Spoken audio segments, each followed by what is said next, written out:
11 Alive News at 11 p.m. starts now. On this Sunday night, first on 11 Alive, the city of Atlanta has once again been hit hard by the death of a teenager at the end of a gun. This happened last night along Martin Luther King Jr. Drive on the city's southwest side, close to the interchange with the perimeter and I-20. 11 Alive's Dawn White first brought us this story tonight at 6. She joins us now with the very latest on this tragic sequence of events. Dawn? Jeff, the Fulton County Medical Examiner's Office has identified that boy as Deshaun DuBose, and they say that he was shot twice. We have learned Deshaun went to Drew Charter School, and one of his teachers, who was too distraught to go on camera, says Deshaun was kind, gentle, and volunteered in his community. The young and promising life of 13-year-old Deshaun DuBose came to a sudden and tragic end here along Martin Luther King Jr. Drive in southwest Atlanta just before 11:30 Saturday evening. At this day, age of lifetime, I mean, it's a crazy world. I mean, it's a lot going on right now. So, but a 13-year-old, expecting that to happen. So, yeah, I was shocked. Isaac Beard has lived in this area all his life. To be honest, it's not all the way 100% good. I mean, it's a mixed neighborhood, but we still hear a lot of gunshots going on around here in this neighborhood. But overall, it's not a bad neighborhood. Atlanta police say EMS took Deshaun to Grady Hospital, where he was pronounced dead. I don't know what could have happened for a 13-year-old to get shot. Like I said, it could have been coming from Cascade Skating Ring around 11:30, because that's the time Cascade be closed. I reached out to Atlanta police to see if they had any suspects. A spokesperson told me they have nothing more to release at this time, as it's an ongoing and active investigation. We are going to stay on this story and bring you the latest information as soon as we get it. All right, Don, thank you. The shooting death brought reaction tonight from City Council member Andrea Boone. In a statement to 11 Alive, she described this as a somber time for our community, adding, quote, "To see this type of violence is deeply disturbing." You can read her full statement online. 11alive.com is your place. On to meteorologist Nicole Hartford with an overview of our weather, past, present, and future for the most part. Right, Nicole? Yeah, and unfortunately the future, at least the near future, does look a little bit like the past, at least what we've seen throughout the day today. It's still really dreary out there, especially with fog development. We're up to 2 miles in Atlanta when it comes to visibility, but we're still seeing patchy areas of dense fog through the overnight hours. I think these locations will likely change. We'll see some spots go down in visibility, others come up, but I don't think this becomes widespread dense fog. We could still be dealing with this into early tomorrow morning as well, but I think the closer we get to the sunrise, the clearer we will start to get. This is our view right now over downtown Atlanta, looking away from the city. The King and the Queen should be right there. We're actually seeing a little bit more of them than we were just a half hour ago, but as I mentioned, we'll continue to see that fog throughout the overnight. That'll lead to a little bit of a light drizzle. And in addition to the drizzle associated with the fog, we also have a few isolated showers. It's not much, especially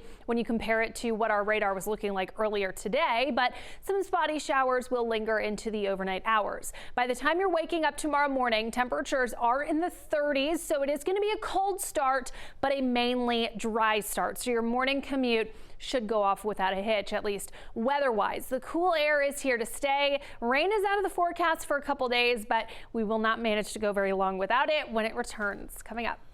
All new at 11, 2 people are now charged in connection with the shooting of a 3-year-old boy at a Douglas County hotel. Here's what we know. The call came around 9:30 on Saturday morning to the In-Town Suites in Lithia Springs. This is near the I-20 interchange with Thornton Road. Douglasville PD telling 11 Alive they arrested the 2 suspects earlier today. Their ages 23 and 29. They are now both charged with aggravated assault, second-degree cruelty to children, reckless conduct, false statements, and tampering with evidence. Investigators said they are still working to figure out how this child was shot. And at this hour, we simply do not know the boy's condition. A party turned deadly late last night in Brookhaven. In all, 4 men shot, 1 being killed. This was along Buford Highway, just north of North Druid Hills Road. Brookhaven police now saying the person who was killed was found inside the apartment. However, the gathering did include a tent set up outside. That the party took place in the overnight hours, and the individuals that were involved may have continued to party and consume alcohol inside the apartment into the early morning hours this morning. Police have not said who shot who or if there were multiple shooters. They did say, however, that they are not looking for any suspects. The names of those shot have not been released. Downtown Atlanta, quiet tonight after a burst of violence rushed through the streets on Saturday night. Protesters walked up from underground Atlanta about 5 p.m. on Saturday evening, and in their wake, buildings were damaged. At least one Atlanta Police Squad car was destroyed. The catalyst for all of this came Wednesday when 26-year-old Manuel Esteban Paez Tehran was shot and killed by the Georgia State Patrol. This was at the Atlanta Police and Fire Training Center, now under construction in DeKalb County, a site that has been dubbed as Cop City by opponents. That same day, police said they made 7 arrests at the site. None of those demonstrators were from our state. Tonight, Atlanta police released the names and mugshots of those arrested last night. APD telling us that all 6 are now facing 8 charges, including domestic terrorism. Only one of these 6 is said to be from Georgia. Graham Evett, 20 years old, out of Decatur. Atlanta Mayor Andre Dickens addressed last night's unrest this morning during an appearance on the CBS News program Face the Nation. And it was peaceful, but there were some individuals within that crowd that meant violence. They had explosives, they burned down a police car, they broke windows at businesses, and so our police department, along with our state and federal partners, took swift action within 2 blocks and brought that situation under control, and the violence stopped, and those 6 individuals were arrested. As the sun rose this Sunday, those working and living in downtown Atlanta tried to pick up the pieces. The hardest hit locations from the damage were all along Peachtree Street, branch office locations for Wells Fargo and Truist, as well as the entrance to the 191 Peachtree Tower.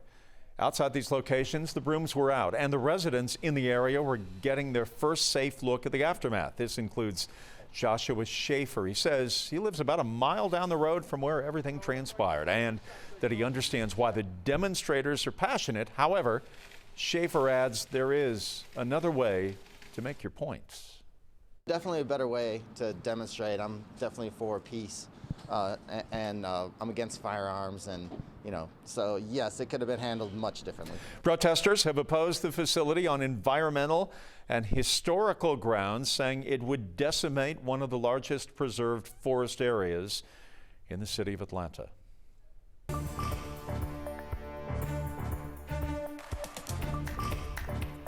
The hunt for a person who opened fire during a California Lunar New Year celebration is now over. Los Angeles County Sheriff made the announcement a short time ago. He is a 72-year-old male Asian. I can confirm that there are no outstanding suspects from the mass shooting incident that occurred in the city of Monterey Park.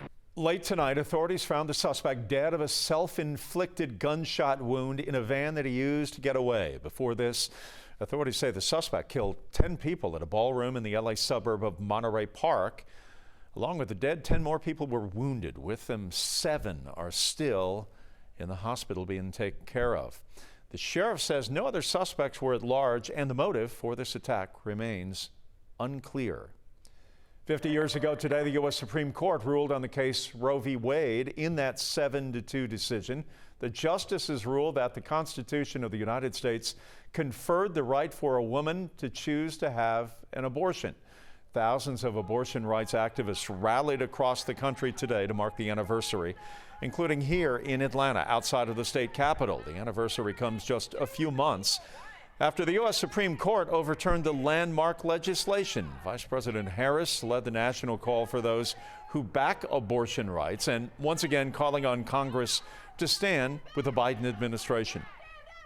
We know this fight will not be won until we secure this right for every American. Congress must pass a bill that protects freedom and liberty. A bill that protects reproductive rights, and President Biden will sign it. Georgia's current law, dubbed the Heartbeat Law, restricts doctors from performing abortion services After about 6 weeks of gestation, but state law doesn't clearly restrict women who want abortions from obtaining abortion medication themselves. It is this loophole in the legislation which anti-abortion advocates like Susan Guy are hoping to reverse.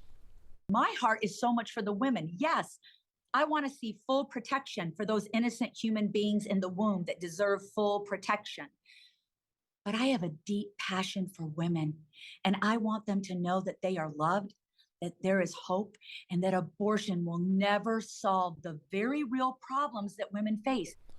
Last year, under the Gold Dome, lawmakers took up a bill to make it illegal to provide abortion-inducing drugs via courier delivery or mail service. That bill never got a vote, but with Roe overturned, backers say the bill is now a pro-life priority in the current session. We have a lot more news coming your way in the next 19 minutes. When we come back on 11 Alive News at 11, you will hear from a woman who was caught in the crossfire of the shooting which killed Atlanta rapper Takeoff. Learn about her struggle for survival and her call for accountability.